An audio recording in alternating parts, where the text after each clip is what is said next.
Okay, there you go.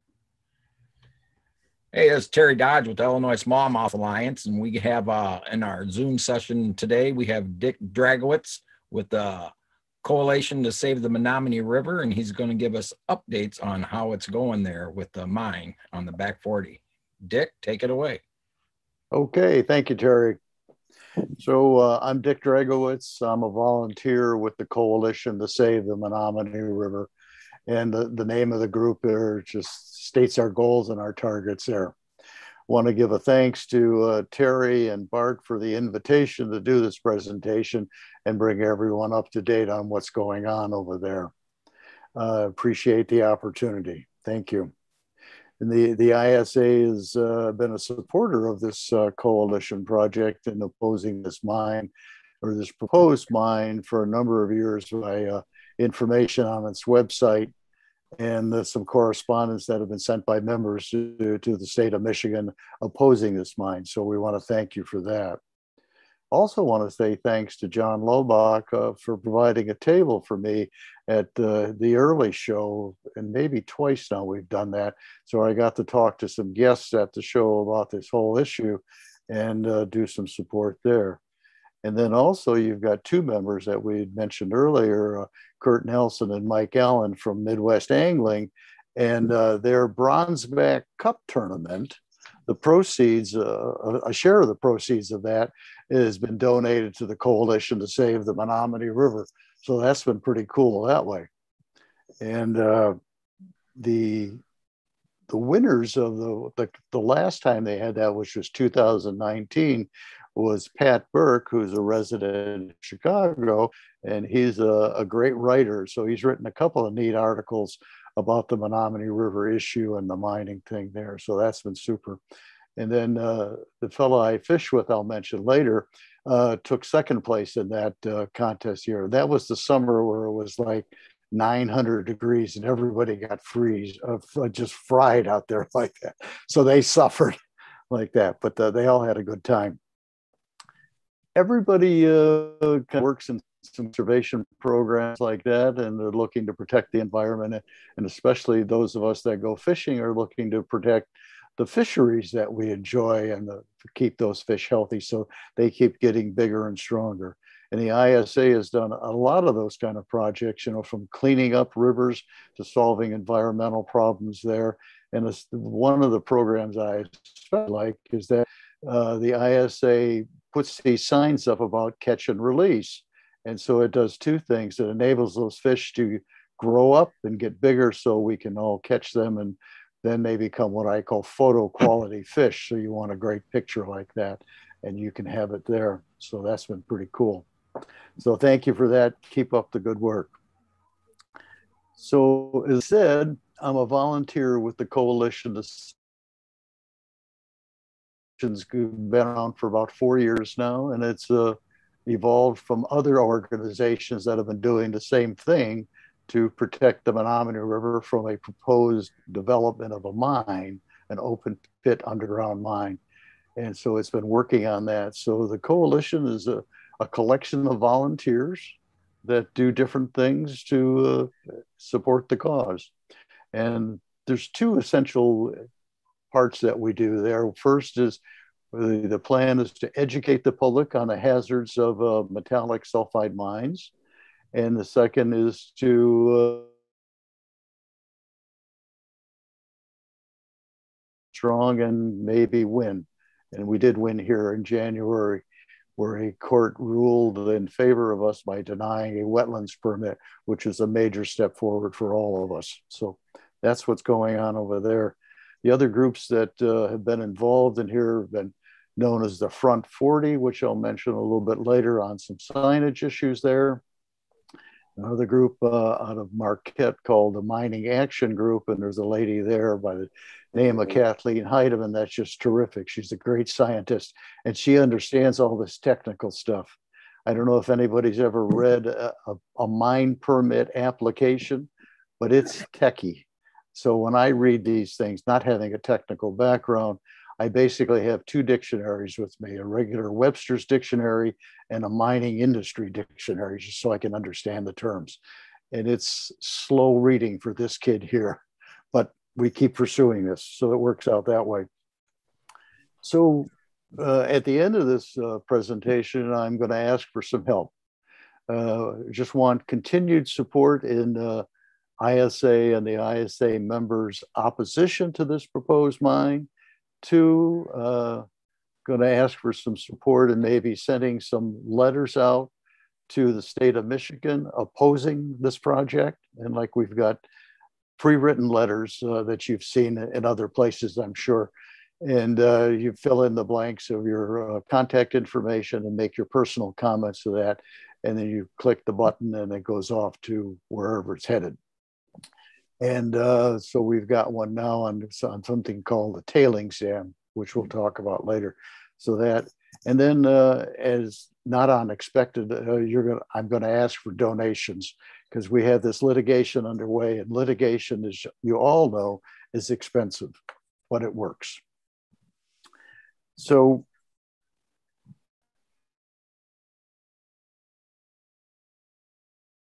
the technical terms we're using is a proposed project versus a mine, since there is no mine there.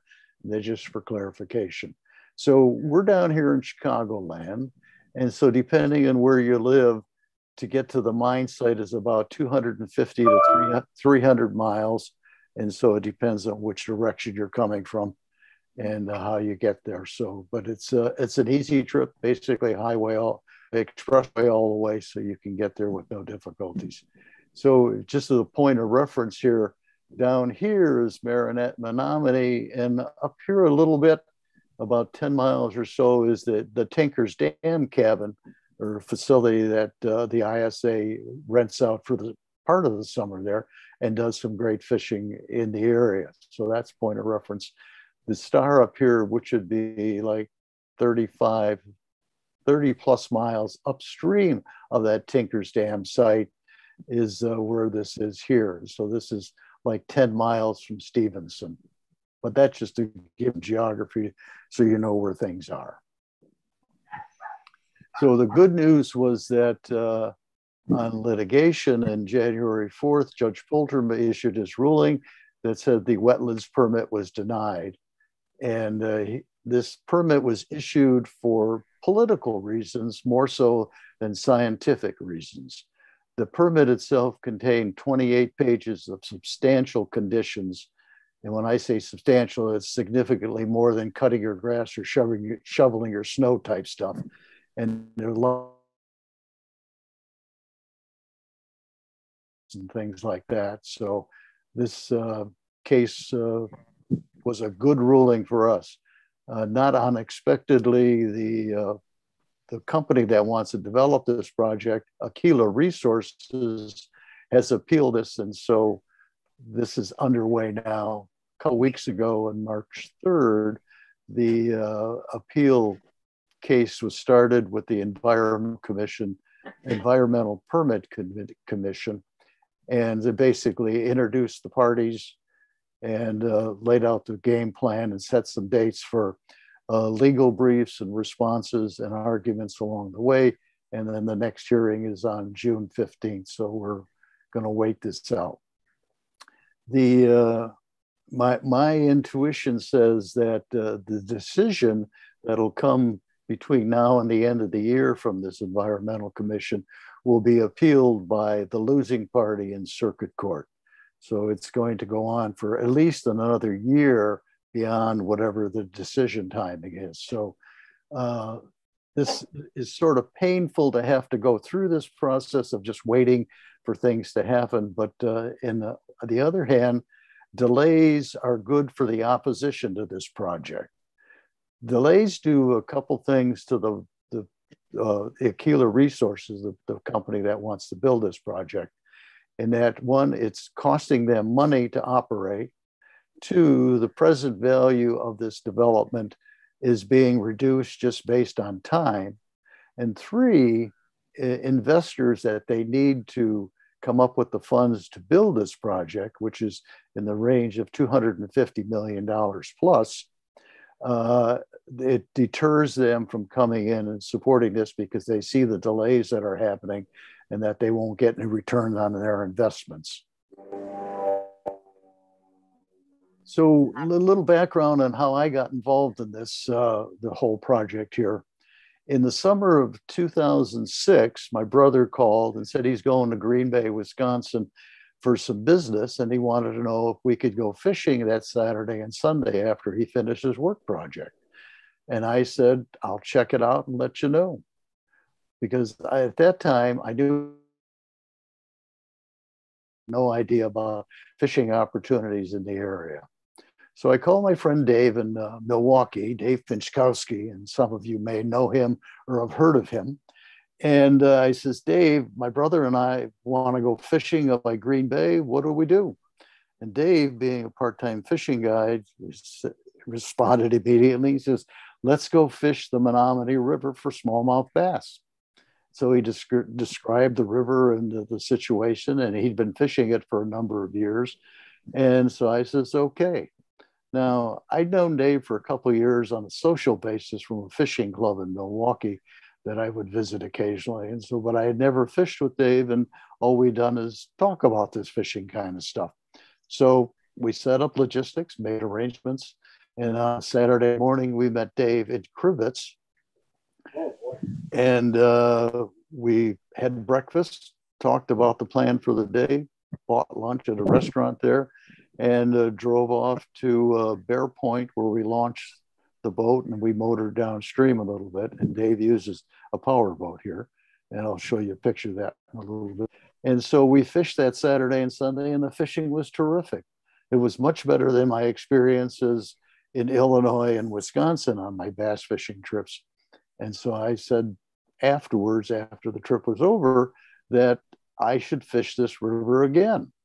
Well, I didn't go back that summer, but I went back the following summer, and I've been back almost every summer since then, with the exception of last year because of the pandemic issue. So I didn't do that trip then. But the fishing's been really good, and I enjoyed it. So this Dave, this is him on the Milwaukee River last fall with a lake run brown. And so he's got fishing skills beyond imagination. He can catch fish like out in the middle of the street, I think. You know, he has that ability. And his casting skills are really terrific. So this is this couple pictures after the two brothers fishing here. My brother here on the left has the 18-inch bass. He's the one that took the pictures or had the picture sent to us. And so he took credit for the bigger fish than he gave me over here. But that's okay. I've caught bigger bass over time since then. We balance things out. So if you've heard about the river, or if you've been there, you know what it's all about. There's lots of public access, and you can find this at highways, at the dams, other private roads that'll not private, but public roads that'll take you to the river. And there's one called Grogan Road, which is south of this particular site at the McAllister Bridge. And actually, I'm sorry, it's north of there. And you can go there, and you can launch a boat there. And you could also, if you're inclined, you can go sturgeon fishing in that same place. There's a nice deep hole right there, and you can get some small sturgeon, say up to 3 or 4 feet long. And that's in comparison to those that have been speared in Wisconsin's Lake Winnebago area during the winter. This is the boat that Dave has. He calls it a jet sled, and it's 18 feet. It's got open space. It's got a lot of room for 3 people, and it'll work out well. He's got a jet propulsion on this motor here, so he doesn't have to worry about rocks as you do as if you had a propeller-driven boat. And this boat needs less than 12 inches of water to get around. So the rocks that provide shelter and protection for the bass that we like to catch, this boat can handle that without any difficulty. You can fish for the bass any way you want. You know, a fly rod, a spinning rod, a casting rod, bait casting affairs, and all of them work. And those bass are all eager, ambitious, and hungry, and ready to fight with you a lot. This particular pattern here, the Bad Hair Day, is a pattern tied with craft fur. and a little bit of sparkle material in here that you can see up in here. And this is one of Dave's creations that's been around for probably 20 years now. And it's really productive. I especially like this in this olive color, and sometimes the chartreuse version of this that works really well for me and my fishing activities. This is the Murdich Minnow. It's originally a saltwater pattern that got brought up to the river, and this has been productive out there too. So if you fish the river with a fly rod, you've probably been exposed to these patterns and others. The boogle bugs and the poppers work well, and there's nothing more exciting than fishing a popper on a nice calm day on some flat water, where you cast that popper out and you just wait after it lands until the ripple's gone away, the water ripples have gone away, and then you just twitch it just a little smidge, and then all of a sudden you get this big explosion of this bass that takes that fly, and you're in heaven right there. So that's good too. So occasionally you get lucky and you get a fish that'll reach 20 inches. This is one that I've had a while back, and so it's been pretty cool. Speaking of 20-inch fish, I got a friend in Madison, Wisconsin, that has been fishing this river for 20 plus years now, and he fishes it several times a summer, and he always catches fish. He said this year was unusual in that they got delays because COVID virus, weather problems, and other factors. And he says the fishing was good, but there were fewer fish this year, but there were bigger fish. He caught 6. And historically over time, he's had 1 or 2 a summer like this. And so this year was exceptionally good. When I fish the river, I'll take along 3 rods. I'll bring along a 6-weight fly rod for fishing with poppers, and a Mr. Wiggly pattern, a little foam pattern like that. And then I bring an 8-weight along to use heavier materials, sometimes like some crayfish patterns, or maybe that Murdich Minnow that I showed you a moment ago, and weighted flies. So if you want to get down on the bottom, and they work. And then my 3rd and jigs and some plastics like Z-Man type plastics. And I use that on days when it sometimes gets too windy for my casting ability with a fly rod. And so the spinning rod saves the day there. But you can fish it any way you want, and the fish will cooperate. Now, just a thought in here, if you've got some questions along the way, let us know and we'll discuss them and keep you involved. That way you won't have to make any notes to ask questions at the end or have discussions. So just chime in whenever.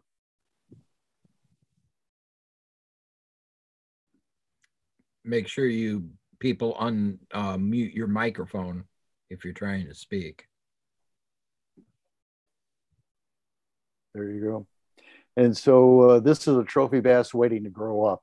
So this was at a launch site there, and I think we just scooped it up with a net just for the photo quality purposes. But someday this is going to be a 20-inch bass that we're going to catch, and we're going to be happy. So under the mining issue, so in the second summer I fished the river, I started seeing signs like this along the river and along the highway that we traveled to get to the access points. And so I said, well, this is strange, because at that point in time, they thought mining only took place like in West Virginia and the coal mines and in that part of the country there.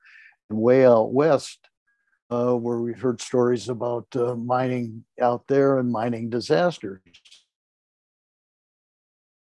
Here, I asked around that summer and I didn't get any answers. So the next summer, 2008, I saw more of these signs in these places that we were traveling. And I says, what's this all about? You know, so I finally made contact with Ron and Carol Henriksen, who owned a house that's on the mine site.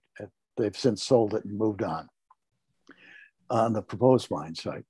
And so I had a telephone conversation with them and then made arrangements to meet them to find out more about this mining issue and to see what it's all about. Because at that point in time, my understanding was that mining could hurt this great bass fishing that I just discovered. And I was, for selfish reasons, I wanted to protect it because I didn't want somebody to come along and destroy my fishing opportunities. So it was just totally selfish there. So I made arrangements to meet them. So we met, we had lunch in Fond du Lac, and they were going off to visit grandkids, and I was going off fishing in another direction. They explained the scenario to me, and I said, well, maybe I can join you and help you out of it. So I joined up with their group, which was called the Front 40, which is a play on the words of the name of the proposed mine project, which is called the Back 40. And so I joined up with them. I did some help mount some signs along the roads and that, and then made some financial donations to them to give them support to pay for the signage, and then started raising funds from third parties to support their activities over there. And they did, their plan was to educate the public on the hazards of sulfide mining. So they would set up little seminars in public facilities and have a little coffee and donuts and discussions there. And you get 20, 30, 40, 50 people. And so I would give a little talk about my selfish interest in protecting this bass fishing. And when I'd get up there and say, hi, I'm from Chicagoland, I'm here to protect the river from this mining kind of thing, people would look at you and think it's kind of strange. You come, 250, 300 miles away, and you're just here to protect the fish. And something is wrong. But then I'd explain to them the selfish reasons, and then they caught on. So then we got some support. And occasionally you get one or two people at these show and tells that were in favor of the mining business. And so we'd have what I would call warm discussions, heated discussions about yes and no kind of stuff. And it was interesting. And I've evolved over time from the Front 40 into different groups and just doing the same kind of raising opposition to this project. And hopefully we're going to be successful. And one of these days it'll go away. And I say one of these days, sometimes it takes like maybe forever to end something. I was telling Bart earlier today that near Rhinelander, Wisconsin, just north and east of there a bit, is the Wolf River. And some years ago, the Exxon, the oil company, teamed up with Rio Tinto, a mining company, and they wanted to develop a similar kind of mine site next to the headwaters of the Wolf River. Well, after like 25 years of fighting it, they finally stopped the program. The opposition won. Exxon surrendered, the mining company surrendered, and Exxon even provided financing to buy the land, and it was purchased by the Menominee Indian tribe of Wisconsin in conjunction with another Indian tribe. So they own that, and they put that into a conservancy, so that soil will never be disturbed by a mine site. So that's terrific, but it takes time. So then back to where we are. So this is, again, just a refresher where things are. So we're looking up in here. This is the Tailings Dams site. This is the mine site. This is about 44 south of the river. So the proposed mine site is on 1,085 acres. Now, where I don't know, this is from the Aquila Resources, the company. I don't know where they came up with 1,200 unless they've been doing an expansion, but all the documents they've submitted shows 1,085 acres. And that translates to, calculates to 1.7 square miles, which is a lot of land. So on their site plan here, this is the open pit mine. This is the river. This is 150 feet from the edge of this to the shoreline. Now, 150 feet in fishing terms. So a couple of examples in casting. There's a professional competitive fly caster out west by the name of Steve Rajeff. He could make that with a fly rod, make that in one cast and have extra line available beyond that 150 feet. A good fly caster locally here can probably do that in 2 casts. And if you fish southwest Wisconsin for trout in that coulee area out there by Viroqua or Fenimore, your casts are probably in the 20 to 25 foot range. So it'd take you 6 or 8 casts to cover that distance. A spinning rod would do that in 2, 3, maybe 4 casts, depending on skill sets and how much weight you put on there on that jig. So this mine site, or this open pit mine here, this measured on surface area is about 83 acres. 83 acres, just as an example now, is about the size of a regional shopping center. So this would be just a smidge smaller than the Oak Brook Mall, for example. It would be substantially smaller than the Woodfield Mall in Schaumburg, which is really big. So it'd be a difference. This particular parcel here, number 2, is what's called the Tailings Management Facility. And Tailings Management Facility means it's a storage for waste materials left over after the ore has been processed. This is 124 acres on this plan, almost 140 feet. I think it's 138 feet high. This is an earthen dam made on the surface like this out of just rocks and dirt that's left over from when they've excavated out of here. And so it gets scary because this material is going to be there forever. And you know, long forever is. So this has to be stable, and so it doesn't collapse and create problems. And then this is like where they're going to process the ore that gets pulverized with chemicals and water solutions to extract the ore out of there, or not the ore, the minerals. So back to the measurement here, the loop area measures 1.7 square miles. If you start over here at Roosevelt Road and the river, and you follow the river up all the way up to where it comes out here by Navy Pier and then back down the coastline to Roosevelt Road, that's 1.7 square miles. So that's a big piece of land that's going to be disturbed if this thing ever happens. This is a picture of what an open pit mine would look like. And these little edges out here is the road that the trucks use to get up and down.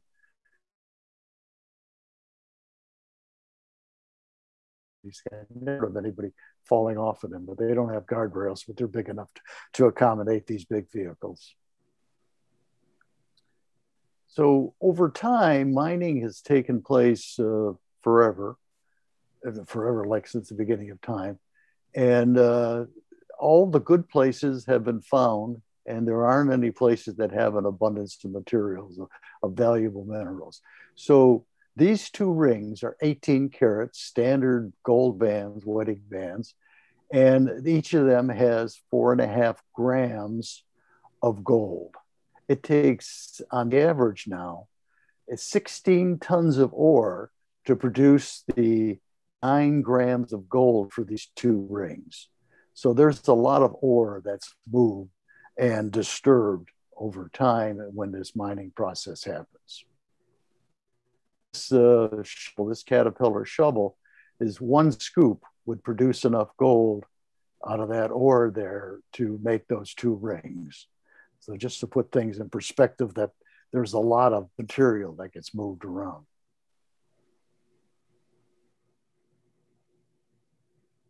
So the mining process, so after the ore is excavated, it's brought up from the bottom of the pit, then it's crushed, and then it's pulverized some more here. And so it's pulverized to the consistency of fine sand and maybe almost to the consistency of talcum powder. Then that material is taken over here in a processing facility, and they add in some mixture of chemicals and water, and then they process it that way, and they extract out the minerals. One of the chemicals they use here is something called cyanide, which is not a user-friendly product. And so the waste materials that come out of this, and there's a substantial amount of that. I think there was going to just shy of 5 million cubic meters of waste material will be stored in this tailings dam. So what they do this in two processes here is similar, and they use different materials and different techniques to extract the minerals. So they're looking for gold, silver, copper, zinc, and lead, and that's the process there. One of the challenges here, what happens, so the site or the project is referred to as a polymetallic sulfide mine. So polymetallic means a number of minerals that they're looking for. Sulfide is contained in the ore. They're not mining sulfide, but the ore contains up to 75% sulfide mix in it. And then if you remember from chemistry class, or if not, ask your kids or your grandkids that what happens when you mix sulfide with air and water. They're going to tell you that it creates sulfuric acid. Same stuff as in your car batteries. And again, then that's not user friendly. So then when this stuff drains, and this becomes known as acid mine drainage, it gets down into the stream and then nothing's going to here. Those bass like to can release, they won't be there. They'll be dead. So a tailings dam, so this is the photograph of one. You can see earth and materials. You could see the decay and the movement of it here from rain and snow and weather and conditions like this. And so this is what it would look like on the site there. Now, tailings dams have a tendency of how it's built. There's essentially three ways to do it. You've got a center line construction, and you can see the center line comes up like this. So this is the waste material. This is the barrier, and look at all the material used here.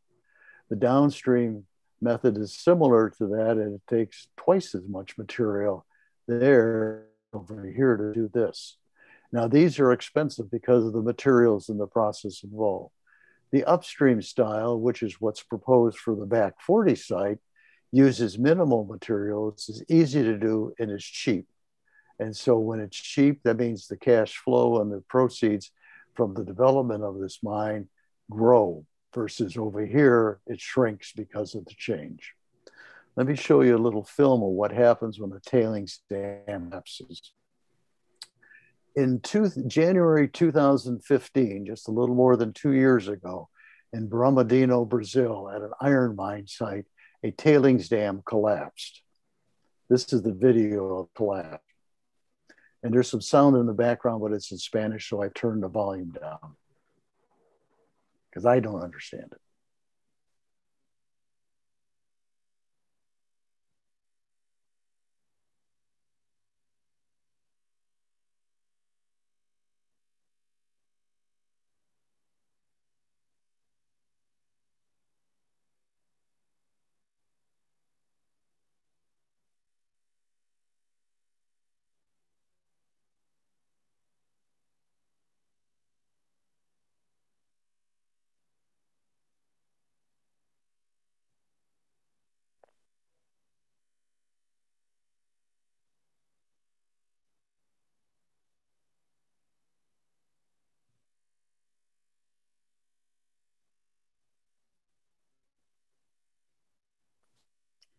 So when this happens, it's caused by something called liquefaction, and the soil that's there, when it gets too much water in it, it becomes the consistency of liquid, and then it just pours out like that.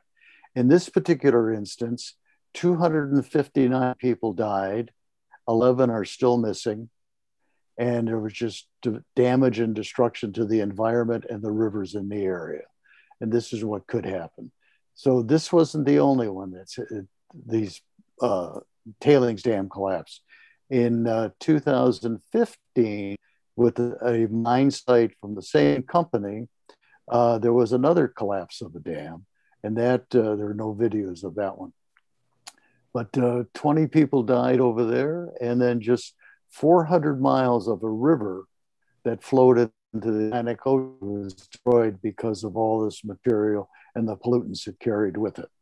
And then a year before that, in 2014, in British Columbia, At the Mount Poly site, a tailings dam collapsed over there. Nobody got injured there, but a lot of water sources and spawning grounds for salmon were destroyed because of this. And the whole tourist industry over there just was collapsed.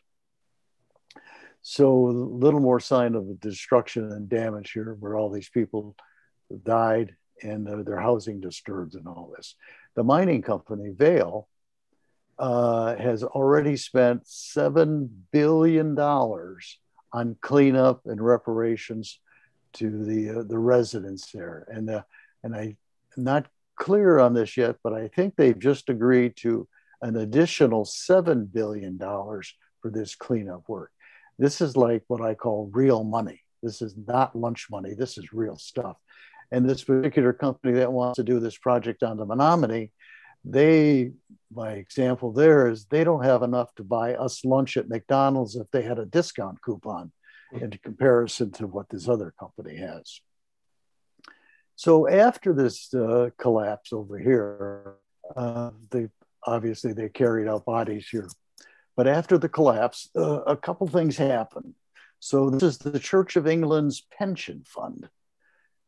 And so they, in conjunction with other institutional investors, got together and said, this isn't good for two reasons. Three reasons. First off, people got hurt and were killed. Two, the environment was damaged. And three, and this was probably really the driving force, we're losing money on these investments because they have portfolios in the mining industry. And so they've lost money that way. And so they says, we've got to do something to protect this. So they started an organization sidelight to this with these other institutional investors that were going to study the problem and find a solution with the mining companies and how to prevent or certainly avoid major catastrophes like this. Simultaneously, church's work, the mining industry woke up and said, we better do something because if we don't, we're not going to have any investor money to run this mining program that we like and that makes money for us. So they're doing a similar program, and they've interviewed and they've surveyed the mining industry to find out how many of these tailings dams exist and where they are and the hazard that go with that. Excuse me. And so it's been about 2 years now since they've published a report on this. And I think they're getting close to doing something. A couple of weeks ago, there was a virtual mining conference in Toronto, Ontario. The Church of England spoke there, and they basically said, mining industry, your time is running out. You need to produce some results like this pretty soon, or we're going to stop investing and we're going to start. And if we do keep investments in you, we're going to start voting to take out the people that make these decisions and replace you. And the mining industry made a similar comment, says we're getting close, not a similar comment, but a response to that. And they said, we're getting close and we think we may have a solution in sight. So there's glimmers of hope that whatever they came up with may protect the environment and people from getting injured from this. The Church of England program has been expanded to include other related issues, and they're projected to have this run for till 2030. One of the issues I mentioned liquefaction on this tailings dam, and so rain and snow will contribute to the problems there. So this is a photograph of damage of a flood in Midland, Michigan that took place last May of 2020. And so there was a 500-year rainstorm there, and a water retention dam collapsed. The Edenville Dam collapsed there, and it created this flood. And then when this collapsed, it forced this other dam to collapse, which was downstream of it. And so you had this big disaster in this whole area, and downtown got affected by it. Just a point of geography, Midland is 120 miles northwest of Detroit, just a point of reference there. And so they had this. So this is a $200 million problem. and there's probably not enough insurance to cover all this. So these residents here are going to be out of pocket unless the taxpayers get assessed for this problem. Now, another $200 million project relates to the Menominee River. This stretch of the river here from the Parkville Dam down to the mouth of the river is about 3.5 miles long. Starting 30 years ago, they started curing or correcting the environmental problems that existed there. And the environmental problems were caused by the towns there. They were dumping sewage into the river, not unlike Chicago does. And so they did that. Industry was dumping its materials into the river. And so this polluted the river and also affected Lake Michigan. So starting 30 years ago, they got together and they said, let's clean up this mess. So during this time frame, the EPA has a program called, or a listing called Area of Concern. So this was on that list. So they've cleaned it up, and it was removed from the list this past summer after spending $200 million. So this is good. So this is nice and clean now. But then I asked the question of like, why would you allow a mine to be built 40 miles or upstream of this so it could pollute the river again? I mean, we just spent $200 million. So this is taxpayer money, industry's money. Like, it doesn't make sense to do this. It's just backward. And everybody keeps talking about we need money and we need to do good things. Well, here's an opportunity to protect it. Here's another, this is an interesting program here. So the Great Lakes area is a big home to sturgeon. And they've been trying to expand the territory that the sturgeon can move in and around in. So they had what they call a Lake Sturgeon Passage program related to the Menominee River.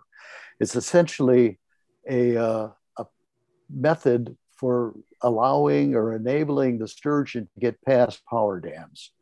So in this particular dam, which is the first one upstream of the mouth of the river, they've got two parts in here. One is an elevator that essentially lifts.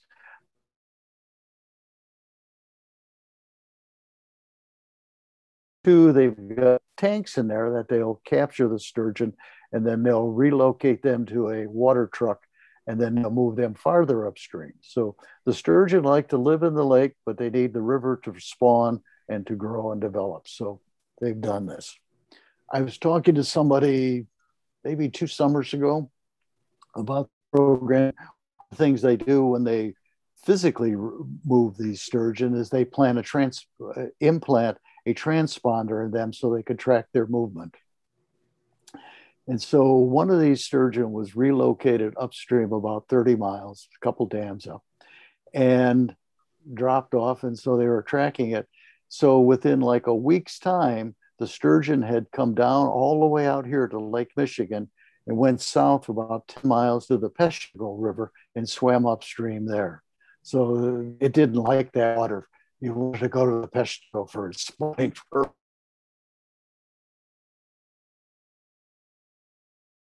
that relatively short time. This is them processing the sturgeon before relocation. And these are the holding tanks, and then they're probably implanting a transponder here and probably taking scale samples to check on the health of the fish and all.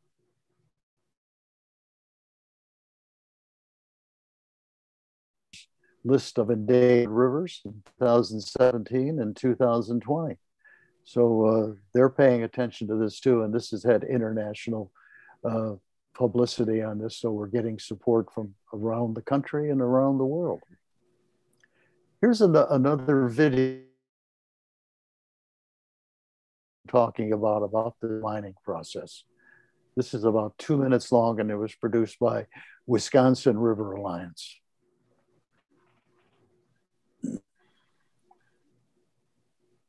Mm-hmm.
So that's pretty much the end of everything.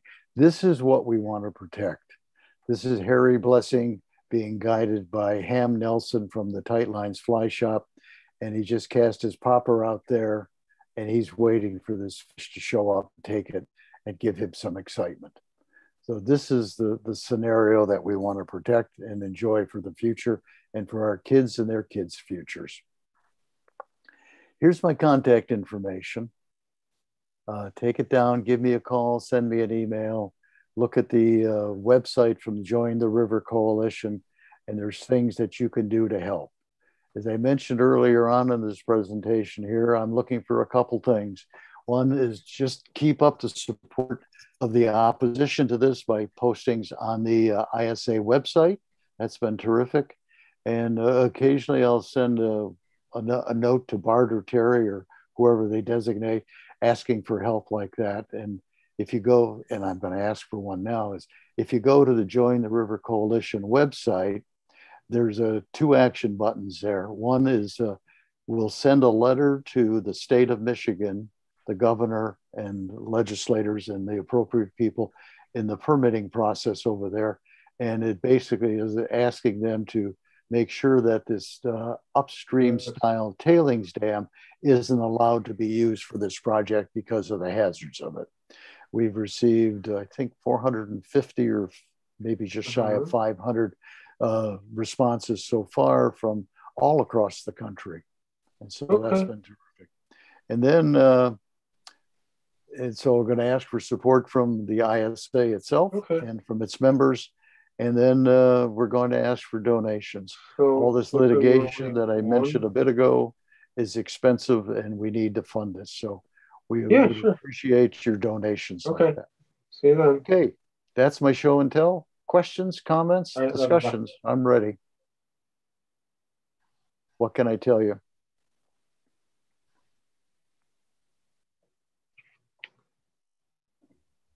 Hey, Dick, Bart here. Okay.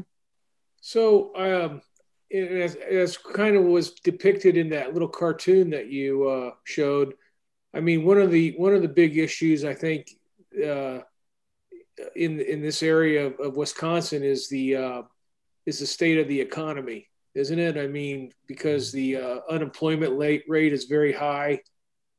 They're looking for industry to come into the area. And I guess that's what this mine can offer, right? I mean, or so to speak, they can offer. The mine offers jobs, and I think they're projecting like 250 jobs after in additional people involved in the process. But this is, in the scheme of things, relatively short term.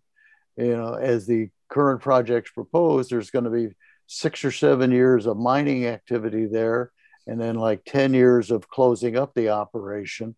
So the employment situation isn't as strong as it might be promoted by the company that wants to develop this thing. And your comment about unemployment is really low throughout Wisconsin, in particular in this area. And if this mine comes along and it damages or destroys the river, what happens to the tourist industry and all the businesses related to that? So, for example, you mentioned you fished with Tim Landwehr and the Tight Lines crew over there. Tim does somewhere in the vicinity of 400 or 500 guided trips a season. So he's got 10 or 12 guides that do this. So you've got all these people that are employed there. You've got the facilities in Pembine at the hotel, motel there, the restaurants, the gas stations, and all that activity. All of that will disappear because half this river would be destroyed if this thing happens. So that's kind of my response to your question there. Right. Mm-hmm. And unfortunately, because of the location and maybe some logistics, neither state, Wisconsin or Michigan, really tracks the economics of the areas. And I can't figure this out, but they don't do it. But there's more economic activity and development on the Wisconsin side of the river than there is on the Michigan side. And so there's more development there. But better facilities too. So it's skimpier there. But we've been looking for economics to, to blend into this argument about what happens there. Now, just on my little nasty comment about the mining part. So when the mining company makes their projections and say we're going to have all these people, they ignore the fact that they're probably somebody's going to have to hire people to clean up the mess that they're going to leave behind. Mm-hmm. And they don't count those people in there at all. So, but not to mention the cost involved, right, in cleaning up. And the cost, like the cartoon said, it's going to be you and I paying for it. Mm-hmm. It's not going to be Aquila paying for it. So they're going to disappear. Is the situation there kind of analogous to the situation with the coal mine on the Vermilion River in central Illinois? I don't know if you're familiar with that at all, but I'm not familiar with the coal mines. Okay. So what are they? So they've got the coal mines and they're polluting the river? Water is leaching into the river, draining from these coal pits that they've constructed above ground, which I think are like the tailing dams that you mentioned, but just made of coal remains, All right. Well, so as I mentioned earlier, when the sulfide containing ore gets mixed with this air and water, it creates sulfuric acid.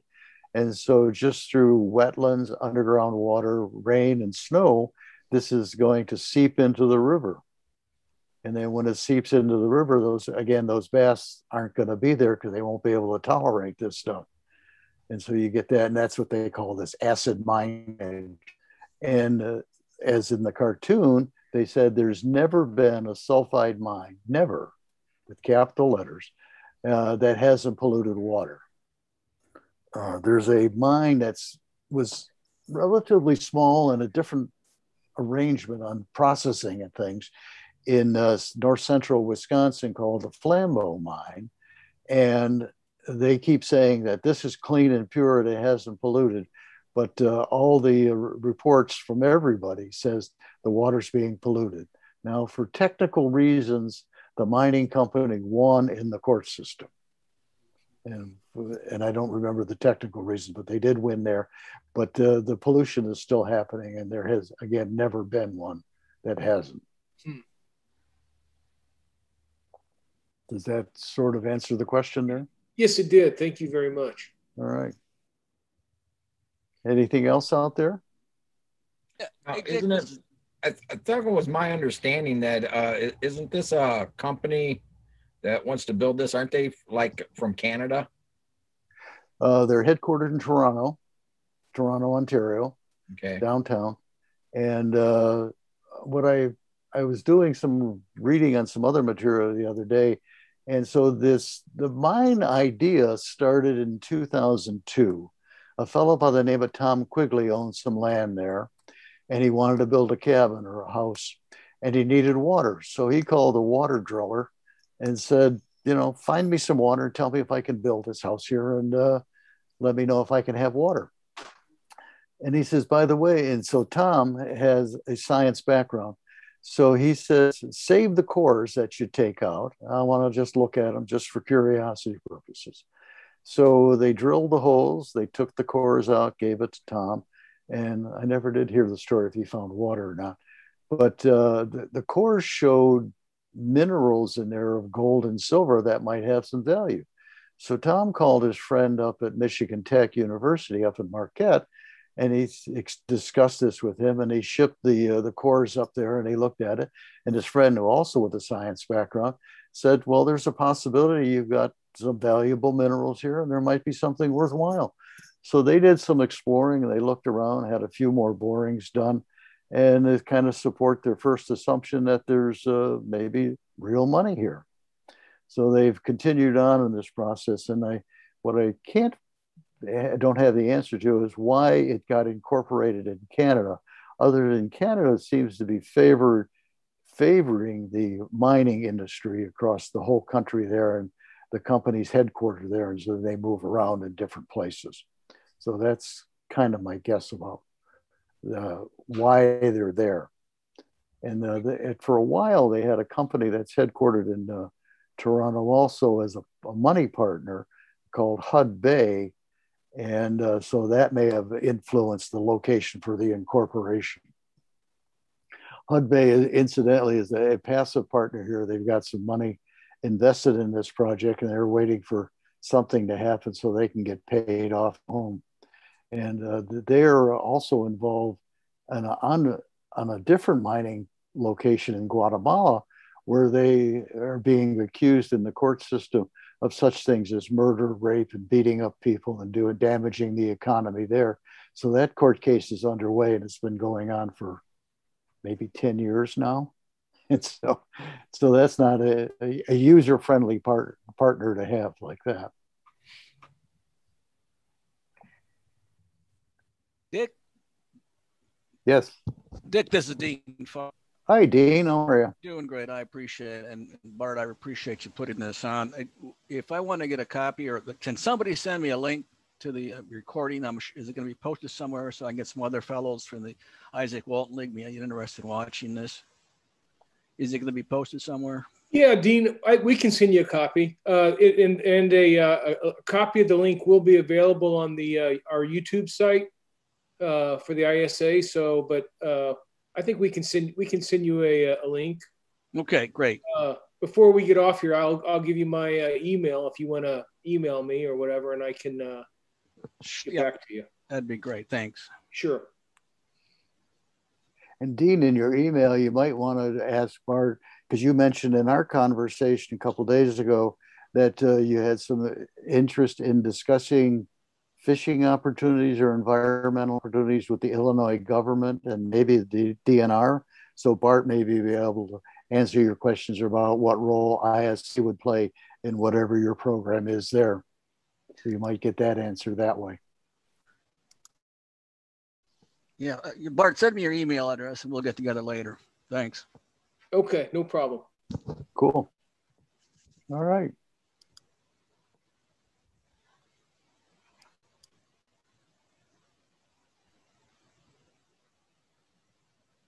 So that's kind of the summary of the whole situation there. And so we're fighting this. We're in the courts, and we got our fingers crossed. There's two other major players involved in this besides the coalition. The Menominee Indian Tribe of Wisconsin is a big opposition leader in this, and they've been involved in this. And then on the north side of that proposed mine site is a landowner by the name of Tom Borner, and he's been active in this since the beginning of time also. So between the three of us, we team up and we fight against the Aquila people like this. And we've had some good success on a couple of things. In the wetlands permit that was denied, one of the things that not the coalition, but the mining action group from Marquette did is they engaged a professional mining scientist from Bozeman, Montana, Dr. Chambers, to do an analysis of the wetlands permit. And so his report was used in the litigation against the litigation was against the state. And then Aquila, the mining company, joined this as an interested party. And I think the term is amicus brief, maybe. Well, I'm not sure what the term is. Anyway, they joined the party. So it wasn't really against Aquila, but the lawsuit was against the state for issuing that permit. But the study from this Dr. Chambers was really helpful. And he's been engaged in anticipation of the Aquila submitting a complete, what they call dam safety permit. This is for the design of this tailings dam that I mentioned. They submitted that the first permit, and it was withdrawn a year ago because it was incomplete and they couldn't satisfy the state of Michigan's questions. So they resubmitted it this past November, and it's still incomplete. And so I can't figure out if they either can't provide the information, or maybe more likely, they don't want to provide the information because it wouldn't hurt their position. It wouldn't help their position. It would harm them. That's my suspicion. But so that's some other parties that are involved here. And there's people from all across the country on.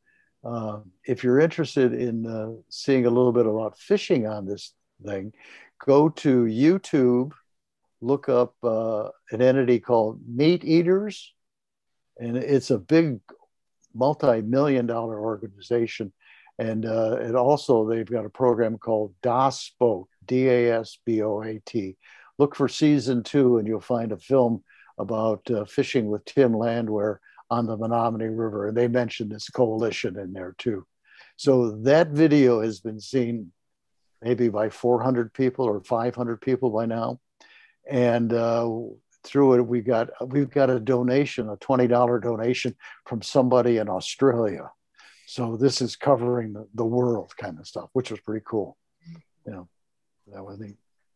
Okay. Yeah, that was a very good video, that Das boat. Mm-hmm. Yeah, I saw that. That was very good. Okay. So there's an edited version of that is now showing in the fly fishing film tour. Right. So, and they've changed the name to call Spot Burn. So it's edited.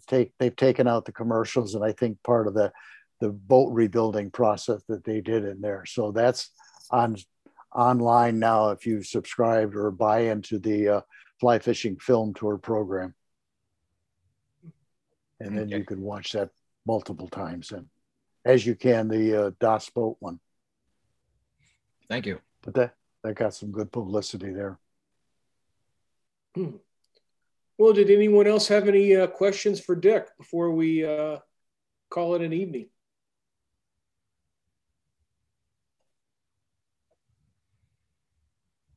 Dick, I wanted to really thank you for your presentation this evening. I think it was very informative, and I know I learned a lot, and I'm looking forward to trying to help out in any way I can, and the ISA does as well, to doing all we can to help your cause. Terrific. Thank you very much. I'll keep you informed as we march on and send you some information on this as things happen. Keep you up to date. All right. Terrific. Thank you. And thank you for the opportunity for the presentation. Dick. Appreciate that. Oh, Dick? All right. Yes. Yeah, if you could please email me some of those links that you mentioned earlier, like the River Coalition link and stuff. Okay. And with that, I'll add all that in the description for the video on YouTube. All right. Cool. Cool. Thank you very much, sir. It was very enjoyable. All right. Thank you. Thank you. Good night, everyone. Good night.